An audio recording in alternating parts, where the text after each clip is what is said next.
Hello दोस्तों, आज की इस स्टोरी का नाम है शादी के लिए। लड़के से मिलने गई थी, मार दिया थप्पड़, किसी और से करती थी प्यार। राहुल जब से मेरी ज़िंदगी से गया है, तब से मुझे लड़कों की शक्ल से भी नफ़रत हो गई है। उसे मैंने बहुत प्यार किया, और जब वो बिना दिन ऐसे ही भाग गया, तब मुझे लगा कि दुनिया में प्यार नाम की कोई चीज़ नहीं होती। अब मैं जैसे बिना दिल वाली इंसान बन गई हूँ। मुझे कुछ भी महसूस नहीं होता, क्योंकि अब मुझे लगता है कि इससे बड़ा मेरी लाइफ में अब क्या होगा। इसलिए आज मेरे पापा मम्मी के बोलने पर मैं तैयार हो गई एक लड़के से शादी करने को। पापा का बोलना था कि एक बार उस लड़के से मिल लो। मैंने मना किया, क्योंकि जिसको मैं इतने सालों तक साथ रहकर नहीं पहचान पाई, तो अब एक छोटी सी मुलाकात से एक अजनबी को क्या पहचान पाऊंगी। लेकिन लड़का भी मुझसे मिलना चाहता था। सच कहूँ तो मुझे अब किसी भी बात से कुछ फर्क नहीं पड़ता है। डिनर डेट हमारा मिलना तय हुआ। डिनर पर पापा और मम्मी चाहते हैं कि मैं अकेले ही मिलने उससे जाऊं।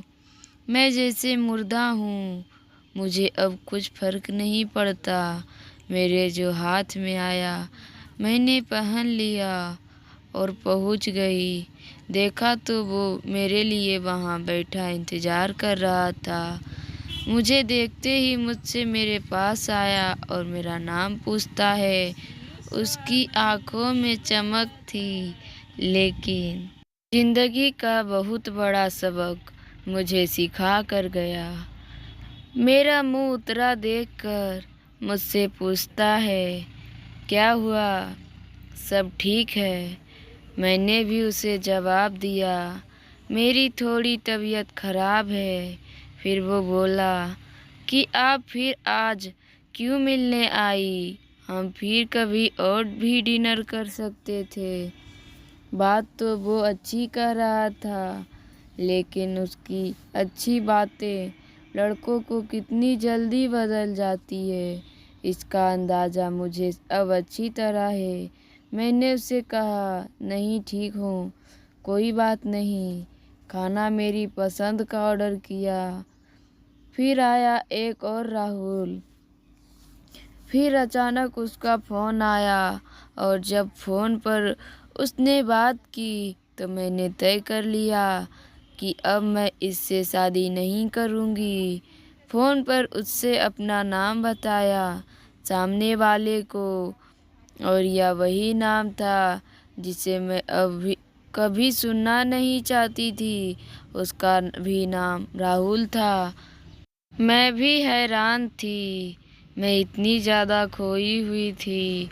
कभी तक मैंने उसका नाम नहीं पूछा, ना पापा मम्मी ने ही उससे। मैं एकदम से खड़ी हो गई और उसको बोला कि मैं जा रही हूँ, मेरी तबीयत ज़्यादा ख़राब है। वो जैसे घबरा गया, मुझसे बोलता है कि मैं घर छोड़ देता हूँ आपको गाड़ी में। मुझे अब उसके मुंह से कहीं हर बात कांटे की तरह चुभ रही थी। उसको बिना जवाब दिए मैं वहाँ से चली गई, और वो मेरे पीछे पीछे आ रहा था। मेरे आंखों से आंसू टपकने लगे। आंखों में मेरी आंसू देखकर उसने मेरी बाँह पकड़ी और मुझे गाड़ी में बैठने को कहा। उस राहुल का गुस्सा निकला इस राहुल पर। उसने मेरी बाँह पकड़ी, बस इतना तो बहुत था मेरे अंदर की आग को निकलने के लिए, और मैंने उसके मुंह पर जोर से एक थप्पड़ मार दिया। वो जैसे हक्का बक्का रह गया हो। और फिर उस राहुल की भड़ास इस राहुल पर निकली, और मैंने कहा, तुम लड़के अपने आप को समझते क्या हो? मन चाहो वो करोगे क्या? जब तुम्हारा मन किया किसी का हाथ पकड़ लेते हो, जब मन किया बिन बताए भाग जाते हो, और वो बस चुपचाप मुझे खड़ा देखता रहा। टैक्सी आई और मैं बैठकर वहाँ से चली आई। आते वक्त मैंने उसका चेहरा भी नहीं देखा। अपने कमरे में आने के बाद 1 घंटा मैं और रोई। पापा मम्मी को कुछ नहीं बताया, लेकिन सुबह कुछ और ही हुआ। सुबह मैं जगी, लेकिन सच बताऊं तो रात को जो भी मैंने किया उसको मुझे कोई अफसोस नहीं हो रहा था। मुझे लग रहा था कि यह थप्पड़ मैंने उसी राहुल को मारा है। थोड़ी देर बाद ही बाहर हल हॉल से बैठने को कहा। उस राहुल का गुस्सा निकला इस राहुल पर। उसने मेरी बाँह पकड़ी। बस इतना तो बहुत था मेरे अंदर की आग को निकलने के लिए, और मैंने उसके मुंह पर जोर से एक थप्पड़ मारा। वो जैसे हक्का बक्का रह गया हो। और फिर उस राहुल की भड़ास इस राहुल पर निकली और मैंने कहा, तुम लड़के अपने आप को समझते क्या हो? जो मन चाहा वो करोगे क्या? जब तुम्हारा मन किया किसी का हाथ पकड़ लेते हो, जब मन किया बिन बताए भाग जाते हो, और वो बस चुपचाप मुझे खड़ा देखता रहा। टैक्सी आई और मैं बैठकर वहाँ से चली आई। आते वक्त मैंने उसका चेहरा भी नहीं देखा। अपने कमरे में आने के बाद 1 घंटा मैं और रोई। पापा मम्मी को कुछ नहीं बताया, लेकिन सुबह जगी, लेकिन सच बताऊं तो रात को जो हुआ भी मुझे उसका कोई अफसोस नहीं था। मुझे लग रहा था कि यह थप्पड़ मैंने उसी राहुल को मारा है। थोड़ी देर बाद ही बाहर हॉल से मुझे आवाज़ आने लगी, मम्मी मेरा दरवाज़ा बजा रही है। मैंने दरवाज़ा खोला। मम्मी बोलती है कि राहुल आया है।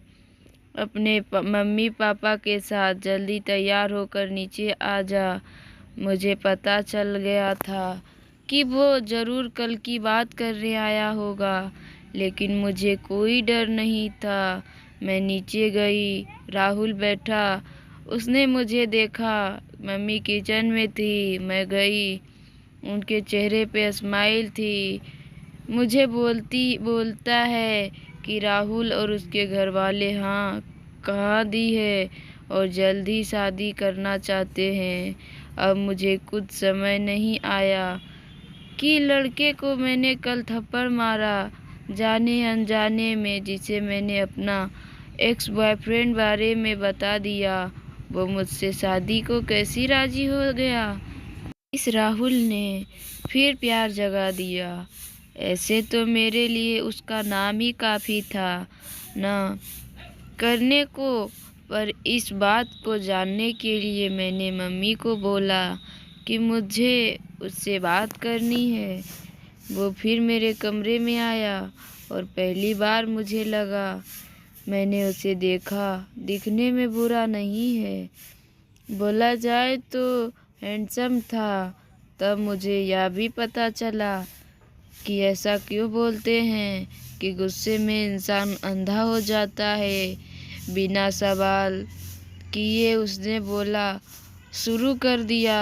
बोला कि मुझे पता है कि आपके साथ पहले शायद धोखा हुआ, और किस हद तक आप सच्ची हैं यह भी मुझे कल पता चल गया।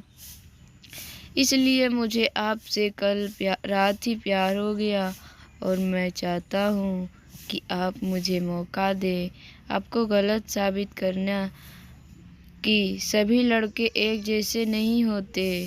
उसकी यह बात सुनकर मैं नहीं कर सकी। एक वो राहुल था जो मुझे प्यार पर से विश्वास उठा गया, और एक यह राहुल था जो फिर से मुझे बिलीव करा रहा था कि प्यार होता है। Thank you.